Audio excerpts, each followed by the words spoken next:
From Homedale to Salmon River, District 3 has several teams that don't always get their due. Stepping outside the shadows of the SIC, this is the Treasure Valley Prepcast with Logan Green.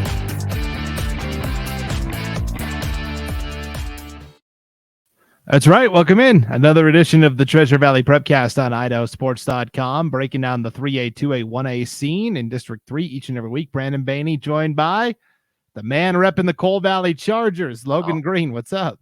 Yeah, that's right. I was just feeling a little golfy today, so I figured I'd wear our 2A Golf State Champions hoodie that we can talk about them later. Oh, there's a lot of state champions to get to. This is kind of our spring sports and really the school year wrap-up extravaganza, Logan. All of the spring sports championships were all jammed into one action-packed weekend last week. Yeah, wild. What a wild weekend. I mean, I'm sure a lot of you out there were watching the 3A broadcasts. It was run by Weiser, was the quote host of the tournament. So not only were they watching the Weiser baseball games out there, but all of them were tracking the softball games over in Buell that were going on, or wasn't in fight. It was in Buell. Right? Yeah. They were all, huddled around. Oh, what's going on? Asking for updates. What happened over at track? It was, what about tennis? And people just trying to gather as much info as they can because everything was happening on Friday and Saturday. Yeah, it was a wild time. So, yeah, Logan, you and I were broadcasting the 3A state baseball tournament at Northwest Nazarene University in Nampa, and we'll get to that in a second. But the biggest baseball story that emerged from the last week was Nampa Christian once again winning state. They defeat they get a 7-0 win over Firth in the championship. An 8-0 win over Firth in the championship. They also beat Malad in the semifinals, and they beat St. Mary's in the first round. But the bigger story it wasn't a surprise that Nampa Christian won, but after the game, and really I think as the season was going along, legendary head coach Mark Harris decided, hey, this is going to be my final year, and Nampa Christian sends him out as a winner. And I believe it is the 12th state championship in Coach Harris's career. What a coaching career it's been. Yeah, and I mean, we said coming into the season, it's probably Nampa Christians to lose. And sure enough, they run the table, win another state championship. Just a phenomenal season for them. And a great way to go out. Really, I know people like the drama, but I'm sure that, having no drama was just as good, right? Just a nice, a nice clean, I'm sure they won't say that on their end, but a nice clean, easy state championship. Not easy, but just solid performance. It's really funny. I saw, it was Chalice Mackey, their baseball team, one of their Twitter, Instagram, Facebook, something page, posted that they played them and they were just glad they didn't get 10-run ruled. That Nampa Christian, they were doing that to everybody all year long and it didn't happen to them. And so they're like, we're proud of our team for, that they even looked at it, that their opponents respect them so much that nobody wants to lose, but they looked at a respectable loss to Nampa Christian as a victory for them. And I mean, if that doesn't tell you enough about a program, I don't know what will, where if an opponent is pleased with their performance in a loss to you, that they feel like they won because you didn't annihilate them. So, Nampa Christian, just congratulations for another great season. It wasn't, I don't think anybody did not see this coming, to be completely honest. I mean, we saw it all year and it kind of shaked out exactly how we thought it would shake out. Just so many good athletes and really good pitching. And if you've got good pitching, I mean, you're always going to be in the mix. So congratulations to Nampa Christian. We thought maybe it'd be an all District 3 final with Melba. Melba falls to Firth in the semifinals 4-2, and then they fall in the third place game to Malad 1-0, but a top 4 finish for Melba and just a couple of close losses to end the year. Yeah, it's crazy to see a 1-0 finish in a third place game, right? Like, what did ours had like 20 runs or something? They was something wild, and no, not the third place game, but some of the consolation games are, say when you burn through your pitchers, right? You burn through your pitchers and you get late standing. But for Melba, I mean, you lost the game, but you only gave up 1 run on day 3. That's pretty good. That that your pitching is in good shape, and you only gave up 4 the day before. Still pretty good performance by them, even falling in that third place game. Yeah, and maybe what might have been for Melba had they gotten to the championship, but still a top 4 finish. Nice job there.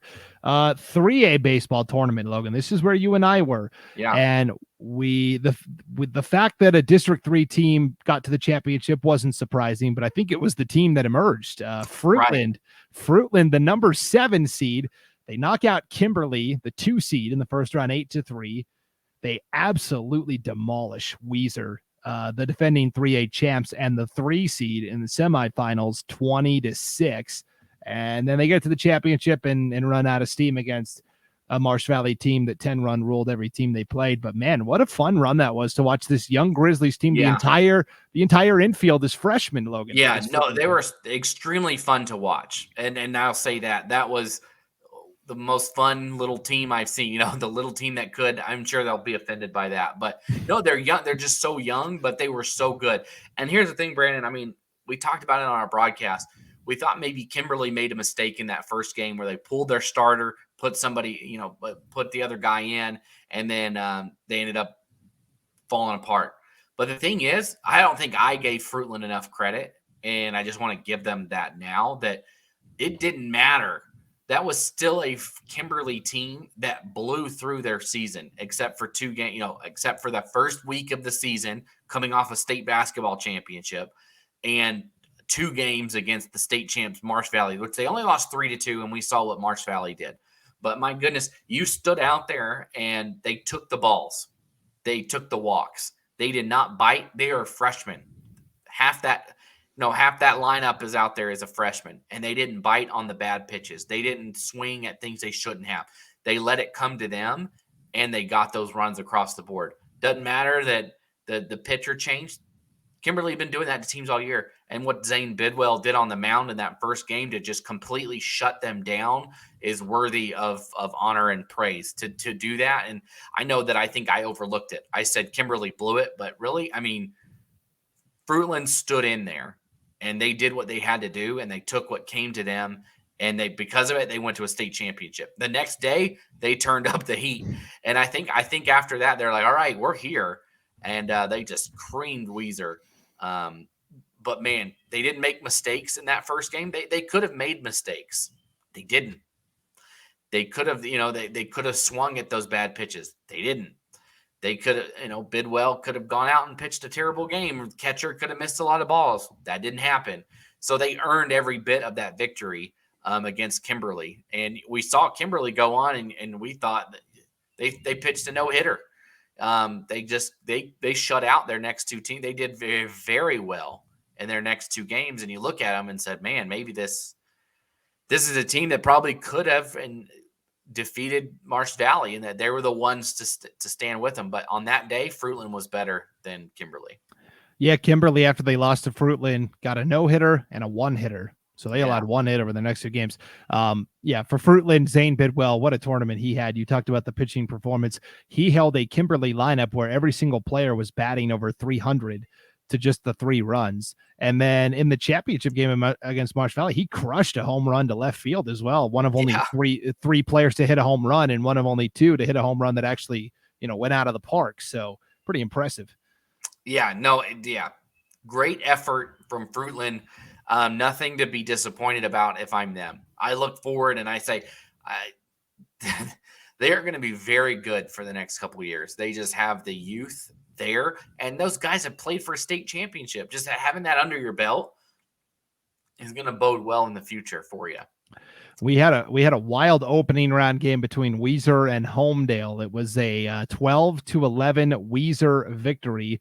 They got to the 7th inning up 12-8, and Homedale refused to go away. They scored 3 runs to get to within a run. Yeah. They had the tying and go-ahead runs on base, and Weiser was just down to their last pitchers, and Brock Spencer came in and got a 1-pitch save, got a pop up to end that game. And then Homedale turns around and has to play Kimberly right away, which is no picnic, and they get no hit. But for Homedale, really the story with them was the defense. The defense just let them down time and again. And I mean, the same thing for Weiser. Like, we saw that in that game, it was error fest all over the place. And then it just continued the next day for Weiser. They win that game, but then they give up 20 runs to Fruitland.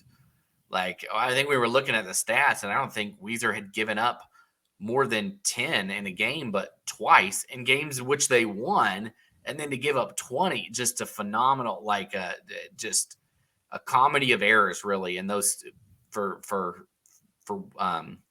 Homedale and Weiser throughout their games. Just unfortunate that that's when it decided to come, because they both played so well all year long. And, Homedale had to go and win a play-in game just to get there. So they're obviously a good team, and they were a pitch away from being in the semifinals instead of Weiser. A game which, again, you mentioned that they were down 12-8 in the seventh, but they were up in the second 5-0. Man. Just a wild game. And if both teams, you think it was fun to watch, but if both teams could have calmed down those errors and the defense, it could have been a middle of the road 7-8 run type game for each team, but still a good effort. But yeah, just too many errors from both of those teams in a state tournament setting. Yeah, I felt awful for Dylan Fine, the great sophomore pitcher for Homedale. I mean, he allowed 12 runs. Only 3 of those were earned. So that kind of gives you an idea of what the defense was like. So Weiser kind of had the roller coaster, right? They had the big win over Homedale. Then they had to play another district rival in Fruitland.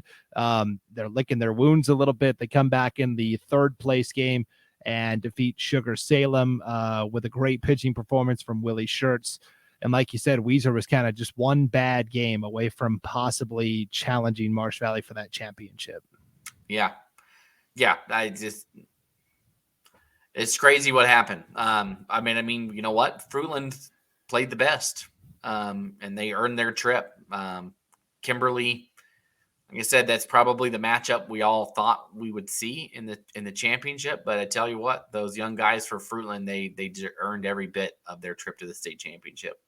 For sure. So there was a lot of good 3A action. And then at the 1A baseball tournament, Logan, going in, I thought, in terms of District 3, I thought North Star Charter would win their first round game, but I wasn't confident that the other 3 representatives, Glens Ferry and Rimrock and Garden Valley, I was not confident that any of them would win. Not because I didn't think they could, but just typically the teams up north historically have been so good. Yeah. Well, North Star couldn't even win.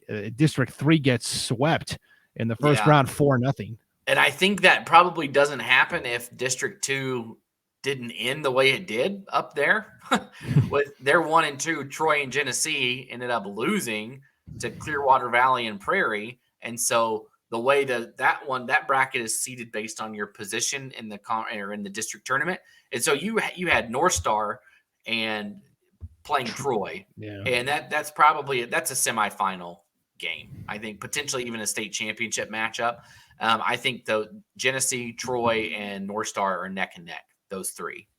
And I mean, you saw it was a close game, right? I think it was 4-2, 4-3, something like that. That North Star ended up falling to Troy. Troy goes on to win it. I mean, they go on to win the state championship. So their first one, I believe. But yeah, just not those teams from the north. They had their way with our boys here this last weekend.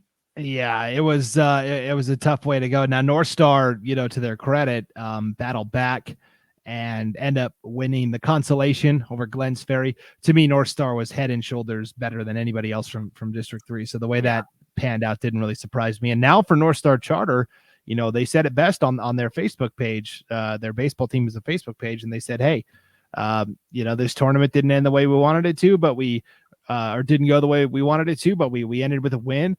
And now we move on to a new challenge next year as North Star Charter, of course, is moving up to the 2A level. So now they're going to be, we'll find out right away. You get thrown in with Melba and Nampa Christian and the likes. And I think that's great for them because they were, I don't know how much challenge they got during the regular season, to be honest. And that's not a knock on. I mean, it's just the way it is. It's facts. Like, it's not trying to be rude or mean, but having them play Nampa Christian every week, not every week, but Melba, Nampa Christian, New Plymouth, getting involved with those teams, playing non-conference games against other 2A schools. I think it'll bode well. Even playing up, like you'll probably see them play some of those 3A teams as well, being a 2A, maybe like a Fruitland, a Homedale, Parma, Payette. So I think it's great for them. I think it's great for. It's also good for, I think, honestly, for those other 1A teams that you don't have your Goliath standing there just absolutely crushing you every time. That's my point of view with it, but that might spark a little more interest in other teams, or a little more confidence in them knowing that, we don't have to throw in our towel immediately.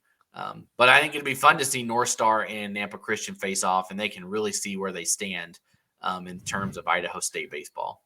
For sure. You're already providing that bulletin board material for next year, Logan. I like it. Yeah. All right. You mentioned 3A softball. This was a wild tournament as we pivot now to softball. The 3A state tournament took place in Buell. It was an all District 3 undefeated semifinal. First thing Saturday morning, and Weiser defeated Homedale in that undefeated semifinal 12-5. So Homedale now staring down the barrel, one loss away from their season coming to an end. They battle back and win the fourth place game over South Fremont, and then they defeat Buell, the hosts, in the third place game. And so now you've got this showdown. Homedale has battled their way back to play Weiser, but it's a true double elimination tournament. So Homedale has to beat Weiser not once, but twice to win the title. And that's exactly what they did. Yeah, and they didn't just beat them. They beat them. Like, they beat them 20-10 and then 16-6. They really turned up the Jets after that loss, saying, you play differently, right? When you know that I have to do everything I can or I'm done. Sometimes you can play a little more relaxed when I got a game in my pocket, and then you're scrambling to get that, edge that home. Like for Weiser, they didn't have they knew they were a little bit safe, right? That, I can lose one and I'm still okay. But if you're Homedale, you're like, I'm done. They're coming in with a different energy, and they didn't have to pivot to that energy like Weiser had to do in the state championship game. So you got to think that, maybe that played some factor in this, that Homedale was already there. They were already driven. They knew their season was on the line. And Weiser had to kind of change their mindset into that. Yeah, it was really impressive to see Homedale come back, and I felt awful for Weiser. Of course, like you said, Tyler Grant, the athletic director of Weiser, was the tournament host, and so it was all Weiser folks up in the box with us, and just seeing that in real time, and as they're reacting to what's happening at state softball was tough to watch. But still a very nice season for Weiser, and like we said, they kind of emerged. They weren't talked about as they weren't ballyhooed much in the regular season, and so Weiser had a really nice season to take second overall at state. Beyond that, for softball, there weren't any other champions. Nampa Christian finished fourth overall at the 2A state softball tournament. And the wild thing is that they lost their first round game while New Plymouth won their first round game. New Plymouth actually had to play Melba in their first round game. Melba ends up going 2-out, but New Plymouth gets to the semifinals where they're playing Malad, the eventual champs, and they lose that game 3-2, which is gut wrenching. And I think sometimes when you put everything you've got into trying to take out the Goliath in Malad, and you don't come through and you lose in a tight game, you kind of get deflated and you're spent. And so what happens? New Plymouth has to turn around and play Nampa Christian in the loser out game, and the Trojans pounced and they knocked out New Plymouth 16-3. It was pretty surprising. Yeah, surprising to see it by that score. And you're right. You got to think that, man, I had a great shot at the team to beat, and I didn't. And now you've got to fight back and still beat them. Two more. You had them, right? You were right there on the line of being in the driver's seat, and then you're not. And then you look at it, and the daunting task of, at the end of the day, somebody's got to have to play Malad twice and beat them twice. And you know what? It just came all crashing down for them, unfortunately. Yeah, and at the 1A state softball tournament as well, Notice came in as a team we thought could contend, but they lost. So they had the first round bye. There's 6 teams, and the 2 district champions get a first round bye. So Notice sat back and watched Glens Ferry win their opener, and then they lose to Glens Ferry. So credit to the Pilots, because that's hard to do, to play a team that's fully rested and to win that game. And so Notice loses 9-6. They barely stay alive by beating Kendrick 11-9. And then they lose to Genesee, who ended up taking second overall. They lose to Genesee 7-4. So for Notice, kind of like last year, they went in as the district champion, but at the end it was Glens Ferry who outlasted them at state. Yeah. So, I mean, we mentioned it, I don't know, a dozen times throughout the year that happened, and it happened again.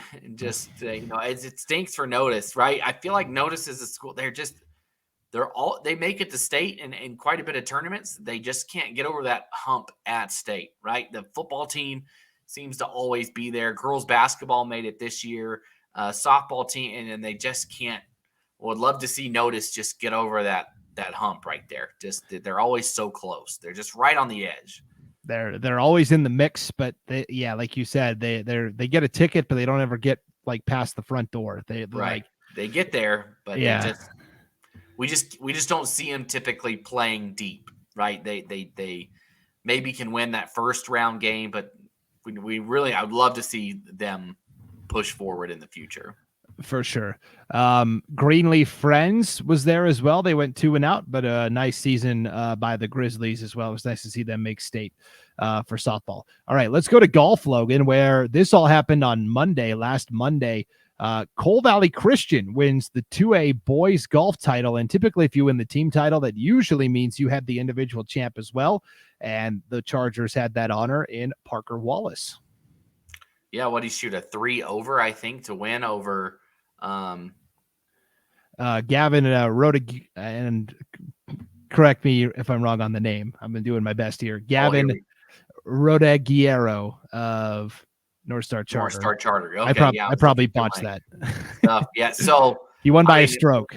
Once again, I mean, the boys and girls both sweep it away, right, for Cole Valley. So, like you said, the top performer there, and then I don't think they had the winner, right, though, in girls. I think they had the top. They had the top two. Yeah. Let me double check that. Yeah. Oh, yes. Okay. So Kellyanne Stroud from Chalice. So ran away with the 2A title. So Chalice had the top performer, but then Cole Valley had 2, 3, and 4. If that's right.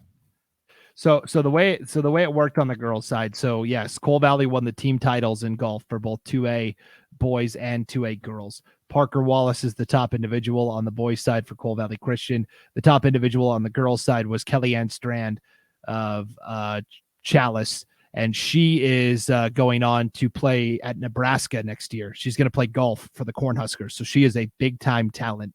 But the second place finisher was actually from Ambrose. It was Katrina Von Barron of Ambrose.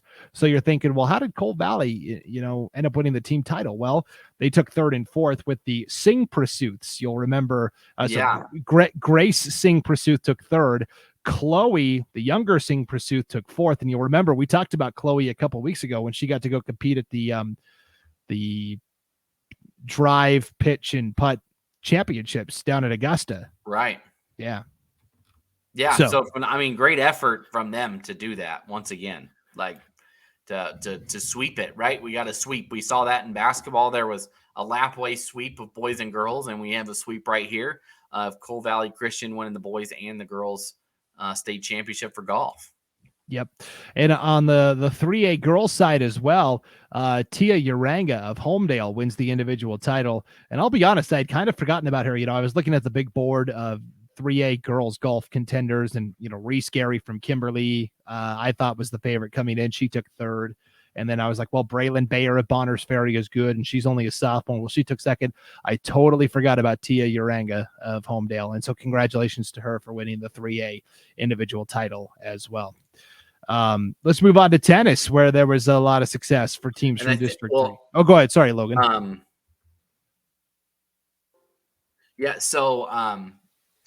If I'm right, I'm guessing is she the sister of Daniel Uranga?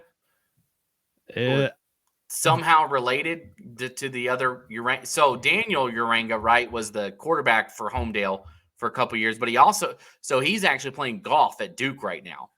So he's on the Duke golf team. So he's back in my hometown, right? So he's in Durham, North Carolina, playing for the Blue Devils. We'll forgive him for playing for the Blue Devils. It's everybody makes mistakes. I mean, they did lose to NC State in the I-40 Cup, but that's not here or there. But I've kind of just been keeping an eye on him a little bit over at Duke, just for selfish reasons, because that's my neck of the woods following up. So I don't know if they're related, but golf must run in the family if they are. Yeah, so I know there's the Urenga family is bigger, and there's a lot of cousins. So I don't know if they're cousins or siblings, but either way they're related. They're somehow related, right? So, yes. Somehow they're related over there. But no, that's just what I wanted to bring up. That And don't know how the relation is there, but I know Daniel's over at Duke, and I think he's doing pretty good over there at Duke this year. But yes, anyway. So you're right, and I kind of forgot about that connection. So that was a good way to bring it back for our golf conversation. All right, let's talk about tennis. 3A state tennis meet. The SRV sweeps the top 3 spots in the girls' team race, and this was close. I mean, from first to third was only separated by 6 total points. Fruitland wins the 3A girls tennis title with 46 points. Parma takes second with 44. Weiser finishes third with 40. This thing was tight. Yeah, it says a lot about the tennis scene here at District 3. I mean, the boys also run away with it at the 3A level in terms of giving it over to Parma. And so you just look at it and say, man, I guess we got some really good tennis that's going on over here as well. You look at the in the singles competition, it was all Weiser in the singles, with Emma Tolman getting the better of Christy Bake in that final round. But still, Fruitland came out on top, though, at the end of the day. Yeah, so Fruitland did a little bit better in those back end placements to win the tennis title. Yeah, that all Weiser girls singles final, Emma Tolman was the 2 seed. Christy Bake was the top seed, so 2 beat 1, and she won pretty handily, 6-3, 6-1. So way to go for Emma Tolman, your 3A singles champ. Fruitland did get a win in doubles with Grace Huff and Audrey Saba. They beat Brooklyn Mann and Haley Stitz of Parma, 7-6, 6-1. So that was pretty competitive. And then you talked about it, Logan, on the boys' side. Parma runs away with the 3A title, 41 points. Sun Valley Community School took second at 24. Hayden Ankenbauer won the singles title over Oscar Hepworth of Coeur d'Alene Charter. Parma also had the doubles champ. Bronson Buis and Braden Hancock defeated Weiser's Hunter McClellan and Charlie Woods in the final. And how about this? You want to know why Parma ran away with the title? They had the boys singles champ, the boys doubles champ, and they had the mixed doubles champion as well. Carly Hancock and Evan Weber defeated a Sun Valley duo in the final. There you go. It's hard to lose a championship when you sweep the board, right? When you clean up. So yeah, it's a great effort by them. I have a friend. So I live in Middleton. I have a friend that he's on a friend. He's younger than me, obviously, but I've known him for many years since he was in elementary school, and he was a freshman at Middleton and made it to state this year for Middleton, and I think he got beat pretty good. But the thing is there are so many good athletes out there. If you make it to state and you don't win, especially if you're an underclassman, like there are so many years to come, and just don't get discouraged. Like there's people that have been doing it out there. Especially, I just think of the freshmen, right? Like the freshmen from Fruitland, probably a little dejected, but they played against a heavy, older Marsh Valley team. And there's no shame in that. And like my friend, I don't hear it about it from his mom. Like there's no shame in that. Like those people, you're at the same spot as somebody that's years older than you. And so for those athletes out there that didn't get it done at state, there's no shame in it. Just come back. Like my teams were always horrid and we never made it to anything. Nothing. Right. Never the playoffs, never a conference championship, nothing. And I would have loved to have just qualified. I want my hoodie, right? I want the nothing, never. And so just making it, I know it stinks. That's not the goal, is just to make it. but just enjoy the fact that you did. And, it's an honor to do it. And you're one of the best in what you do in the state of Idaho, even if you didn't come away with a trophy. So just that's a little soapbox, but no, that's good. Anybody that makes it has been successful in my book. Yeah, that's a good life lesson, a good reminder of, it's not always just the wins and losses. So, yeah. All right, let's finish up with track and field. There was a lot of champions to crown in the track and field arena. 3A girls side, Fruitland wins the 3A girls title with 83 total points. They hold off Kimberly by 5 points. Kimberly took second with 78, and Sugar Salem was third at 77. So kind of like that 3A girls tennis. The 3A girls track and field was tight. But how about that? Fruitland wins girls tennis and girls track and field. So you would think those two teams would be pulling athletes away from each other, but they both were still strong enough on their own to win titles. Yeah, and they were, the baseball team was in the state championship. So it's just Fruitland, a very successful spring season for everybody there. Yeah, well, you talked about freshmen a little while ago. Lydia Lindsay came on the scene for Fruitland as a freshman in the sprints. She won the 100 and the 200. She set a PR in the 200, and she also anchored Fruitland's title-winning 4x100 meter relay with Ambry Hart, Zoe Berry, and Alexi Drollinger. And then they got a sweep in the distance races as well. Emma Hillam won the 800, 1600, and 3200 meter runs. She also anchored Fruitland's distance medley, that 100, 100, 200, 400. So she ran the 400 leg of the state champion medley team with Zoe Berry, Ambry Hart, and Alexi Drollinger. So you had a freshman in the sprints, an upperclassman in the distance races. And Logan, I can't stress how hard it is to win all three of those races, the 8, the 16, and the 32. Well, so a 16, right, is for the track people that are not track people, right, is a 1 mile run, essentially. Yep. And a 3,200 is a 2 mile run. I don't know if I could run a mile in 11 minutes, 15 seconds like Emma did from Fruitland. Like that, her 1600 was a 5 minutes and 11 seconds. That's scary, Brandon. I can't. Yeah. I would literally die if I tried to do that. Yep. Like to be able to run it that fast, like that is, and that's probably because I'm fat, old, and out of shape. But even when I was a teenager, there was not a chance. Like I played a lot of sports. There was not a chance I was going to run a mile in 5:11. I don't even think I ever was a sub 7 or a sub 8. That is extremely impressive. Like that's good stuff right there. I will say my mile time would be more on pace with her 2 mile time, that 11, 15, yes, yeah, 43. I agree. If I'm not dead, I don't know how they factor that in. Like if you die while you're running it, like do they? That's a 30-minute penalty. No, it's okay. Okay, I was wondering what the penalty was on that. What is the stroke that you gain if you just collapse and never get up? But right, man, it's impressive to, like you said, Brandon. I mean, those are a half mile, a mile, and a 2 mile that she ran, and she broke it up and wins them all. And you got to, I mean, I was not a track athlete, so I don't know. I would just imagine that the idea of running them are different, right? I'm sure that 800, you're busting it, right, to get it done. Same with all, I would be busting it to ever hit those times, but you probably pace yourself a little bit differently, save it. And, you got to plan ahead and know what you're going to do. Yep, for sure. So, anyway. Also from the 3A state meet, on the girls' side, Weiser wins the 4x4 relay with Kaylee LaRue, Kylie Quinton, Kate Davies, and Maddie Schertz.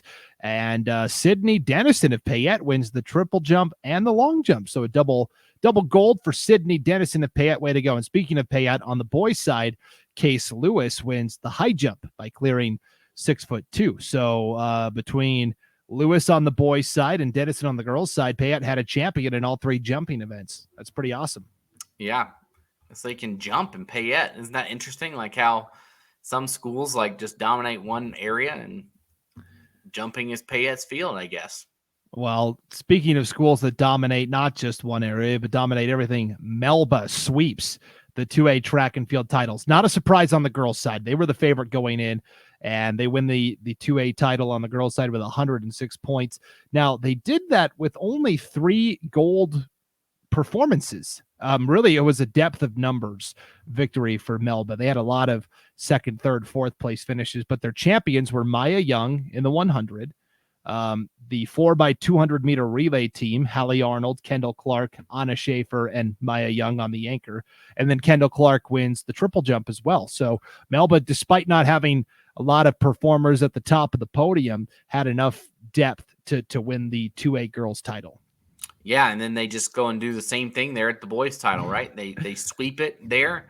So we got a Coal Valley sweep in golf, and then we have a Melba sweep in track and field. And you look at the boys side with who else but Joe Reber just decided to, I'll pick up some track this year, and goes and wins a couple state championships on his own. Yeah, it was wild. No biggie. Yeah, so Melba wins their first ever boys track and field title, and we got an email from a Melba fan a couple of weeks ago, asking us to break down their chances, and I said it was pretty good. If their studs show up and deliver, they're going to be right there. They score 98 points, and yeah, we talked about, it was about a month ago, but we talked about how Joe Reber was coming out for track for the first time ever.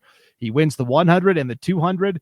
He also was the anchor on the Mustangs state title winning 4x1 relay with Ben Krott, Easton Draper, and Karsten Volkers. And then the other guy we knew was going to be a stud was McCoy Richardson. He's done this before. He wins the 400 and both hurdles races, the 110 and the 300 hurdles. And he was also an anchor on Melba's 4x4 relay team that took first place with Caden Daly, Easton Draper, and Ruben Manzer. So really, in the short sprints and the hurdles, Melba pretty much cleaned up. They did, and they ended up winning the whole thing there. But Nampa Christian also showed up pretty well at the state tournament as well on their end. Yeah, Grady Mylander wins the 800 and the 1600. And it was going to be a battle between him and Danny Simmons of Salmon in all of those distance races. Danny Simmons won the 3200, but Mylander got the better of him in the two shorter races. And that Nampa Christian medley team, the 200, 200, 400, 800 team wins state with Tyson Evenhouse, Christian Lang, and Donovan Wiles and Mylander on the anchor. I was telling you about that medley relay team, Logan, at the DirectCom invite about a month ago, where they lost to Blackfoot by 5/100ths of a second. And I knew that Nampa Christian was going to be really good in that event. Right. And then they take care of business there.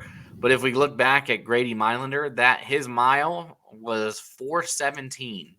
Just, I can't even in a million years ever think of doing that. That's impressive. 4:17 on his 1600. It's a heck of a run right there. Right.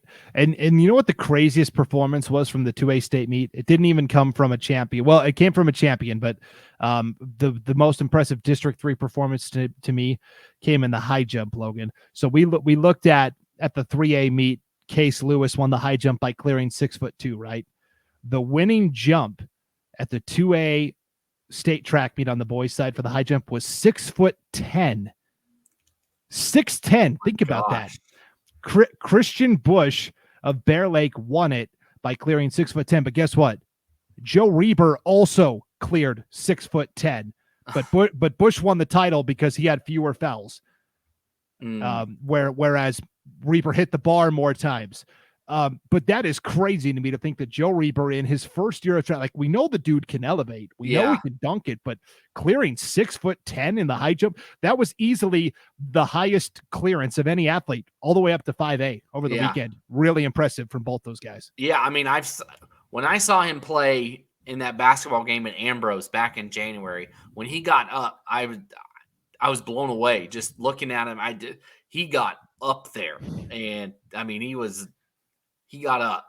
And so it doesn't surprise me that he was able to do that at state track and field with a little bit of practice, getting that under his belt. But we knew he could jump, but even when you look at it like that with the statistic, it's crazy.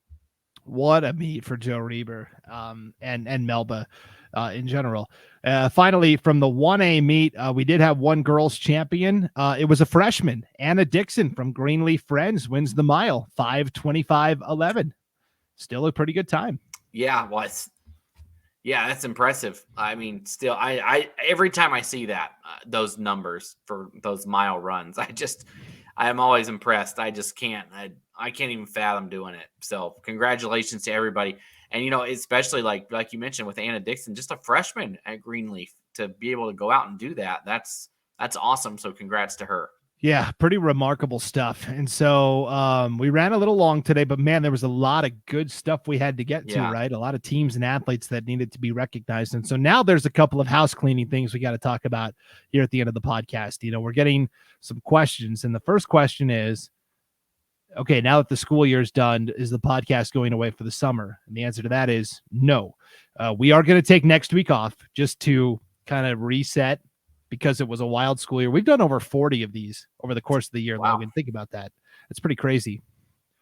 So we're going to take a break, but we will be back in 2 weeks with some off-season podcasts. So we're going to bring on guests. We're going to bring on different coaches, different athletes, get to know these people we talk about all the time, get to know them a little bit better, and know what makes them tick. And so we're going to bring on some off-season guests to kind of have some off-season content for you. Just because the summer is over and there's no actual sports going on, we're not going away. We're going to be here. We're going to keep that presence throughout.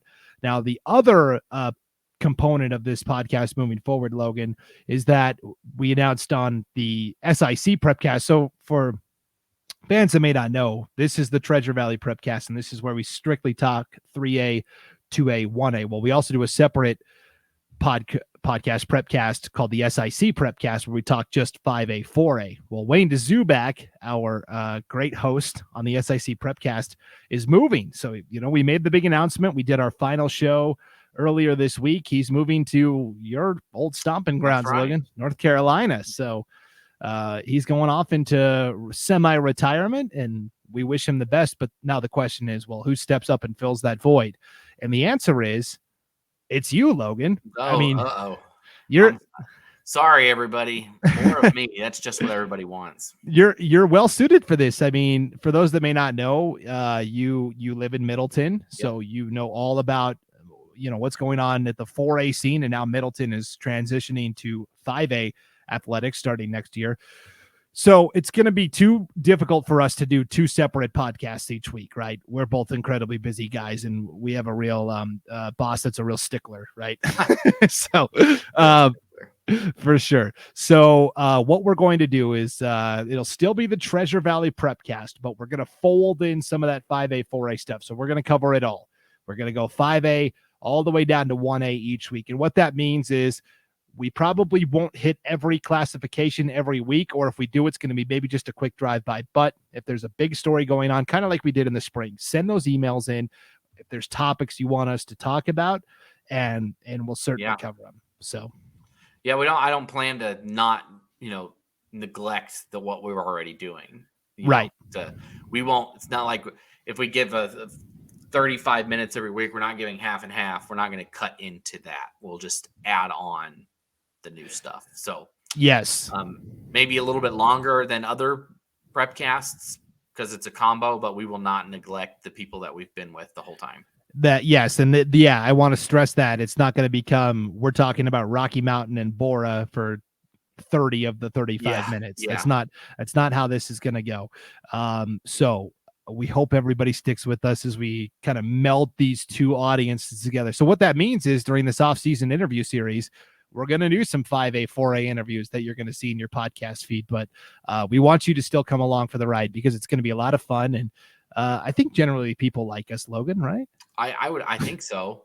I mean, maybe not, but nobody's told me that they hate me. So I don't know. You're really good at getting gear and stuff from these teams, like your Coal Valley sweatshirt. But I will. Again, I'm a sucker for it. I'll take it. We're at the state basketball tournaments. I mean, we got Lapway hoodies, so I know that's not District 3, but you know what? I'll take it. I really like that Lapway hoodie. I do too, and that was unsolicited. We didn't. Oh yeah, that was awesome. Yeah. And then what? We got some Melba golf shirts, right? Yeah, I got a Melba shirt, and then somebody Oakley threw a shirt at us. Yeah. During the basketball tournament, which is nice. But you know what? If I need a Nampa Christian Champs baseball shirt, or if somebody's just got one, we won't say no to it. well, whatever. No one's listening right now, anyways. It's too far gone. But no, I love it. I love being able to rep any of the schools around, especially our schools here in District 3. For sure. And I think we'll probably just rehash the format changes moving forward each week for the next couple of episodes at the beginning, so people aren't like totally thrown off. What's going on here? Okay, so sorry, I got one more thing. Okay. On the state preview show, we talked about the best baseball uniforms. Oh, right. That was a question or something like that. But I'm gonna retract everything I said, and I'm gonna give them to Fruitland. They by far, I love it. Just that's what I said. White and the brightest orange. It was a perfect uniform. I loved it. I thought they had the best ones, hands down. Not even close. Weezer had these butter colored uniforms that were definitely different. And then Homedale had a nice touch of uniforms that incorporated major league teams. Like they had the Angels font one day, and then I can't remember who it was the second day. They had Texas Rangers. Rangers, that's right. They had the T with the yes. Yep. But Homedale, they win. Those were, or not Homedale, excuse me, Fruitland. Those were my favorite. Those white and bright orange for the win. So whoever's ordering the Homedale, why do I keep saying that? The Fruitland baseball jerseys, you deserve an award of some sort. Yeah, for the record, we got a question during our live state baseball preview show asking us who we thought had the best uniforms in the field. And Logan, if I'm not mistaken, said Bonner's Ferry. I did. I like the dark blue pinstripes. I do. I still like them, but those Fruitland ones take the cake. Yours truly said Fruitland from the jump. You're right. I'm agreeing with you, Brandon. Here it is, me eating a plate of crow. That I was wrong, and that those ones from Fruitland were nice.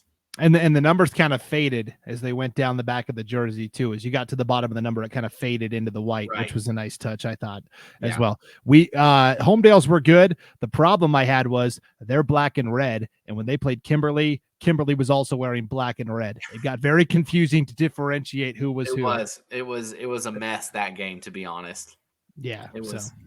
It looked like the same guys out there. I mean, I would love to have seen a runner on second base act like he's the second baseman and say, throw it here, and in a quick moment's notice, I wouldn't have been able to tell, like in the heat of the moment, like it would have been tough. So nobody did that. That's my complaint from state baseball. Nobody tried that in that game.